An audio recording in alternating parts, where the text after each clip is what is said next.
Hi, and welcome to the Girl Scouts of New Mexico Trails orientation video. My name is Angela Sayler, and I'm the Training and Recognitions Manager for this council. I'd like to start off today by thanking you. You have agreed to make a huge difference in the lives of girls by supporting our mission. We build girls of courage, confidence, and character who make the world a better place. But this mission is not something that we accomplish alone. We're a volunteer-run organization, and without great volunteers like you, this mission wouldn't be possible. You are making the world a better place tenfold by giving these girls opportunities that they may not have otherwise had.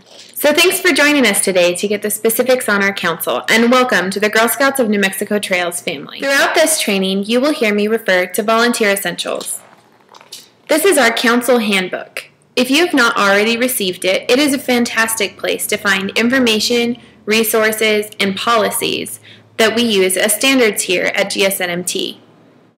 If you have not already received your volunteer essentials, you can download it from our website, or you can request a copy of it from your service unit team or myself by emailing me at the email address below.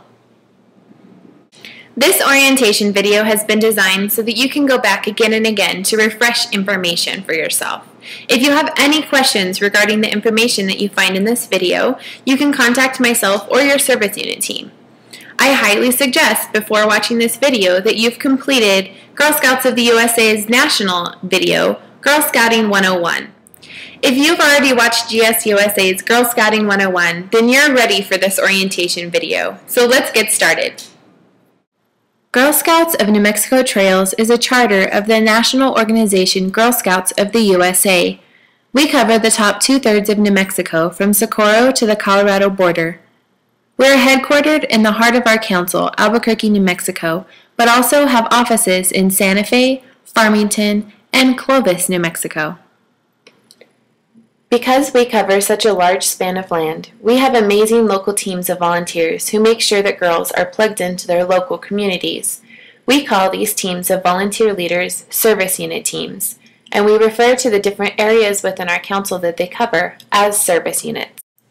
When you pass your volunteer application, you will receive a congratulatory email with your assigned service unit CC'd. This email is important, and we will go into detail about the volunteer application process in a minute, but the first thing that you should notice is which service unit you have been assigned to. Service unit team members will be an invaluable resource to you as you begin your Girl Scout journey, and we encourage you to introduce yourself as soon as possible if you haven't already. These local service unit teams are your first point of contact. Each service unit team has lead volunteers that take on positions like manager, recruiter, and event coordinator. And these roles actually reflect our staff back at headquarters, which means that each one of these lead volunteers has a staff member that they can ask for advice, supplies, and support. This local focus is why we refer to our council as a service unit-centric council. You can find a full list of our service units in your Volunteer Essentials Guide. Each service unit has a name and a service unit number. For example, the service unit that covers Santa Fe is Santa Fe, Service Unit 10, and the area that covers Bloomfield and Aztec is Dos Rios, Service Unit 186. Because of our structure, there are many ways to stay connected. The primary way that Girl Scouts of New Mexico Trails sends out information is in a weekly email. Your email is pulled off of your registration form. This weekly email will have all council-wide information in it, as does our website, www.nmgirlscouts.org. You will also need to find out what form of communication your service unit uses for local information so that you stay in the loop on a local level. Because our service units cover areas from urban to rural, they all have different ways of communicating based on the area's needs. Make sure that you have really communicated with your service unit and understand how they're going to be getting information to you. There are two types of registration: membership registration, which is not your volunteer application, and event registration. Membership registration is the $15 that each girl and adult member of GSNMT pays annually. This $15 goes directly to GSUSA and covers you under supplementary Girl Scout activity insurance for the year. The Girl Scout calendar year is October 1st through September 30th. Lifetime memberships can also be purchased. The cost for a graduating Girl Scout senior is $195 for a lifetime membership. For adults who are not graduating seniors, the cost for a lifetime membership is $375. Registration can now be done online.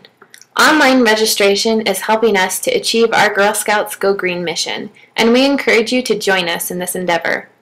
If you have any trouble with online registration, you can call us at 343-1040 and ask to speak with our help desk.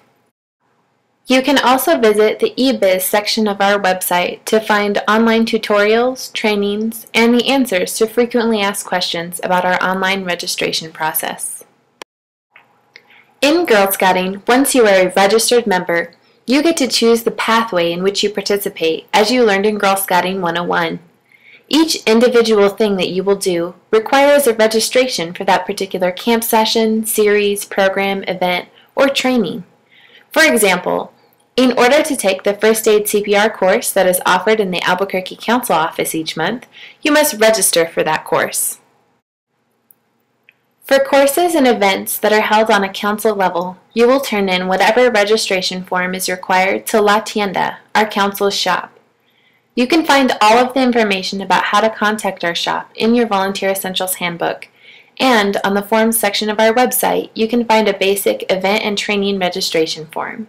This form is to be used for all council level trainings.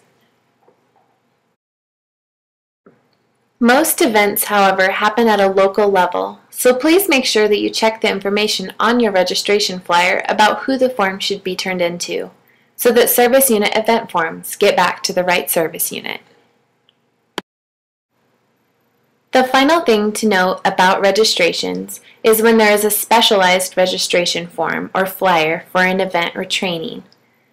This is usually done because the event requires extra information, such as a place to note food restrictions for participants, or the option to choose between a number of sessions. The basic registration form does not have space for this information, so make sure to use the specialized one so you don't miss out on your options.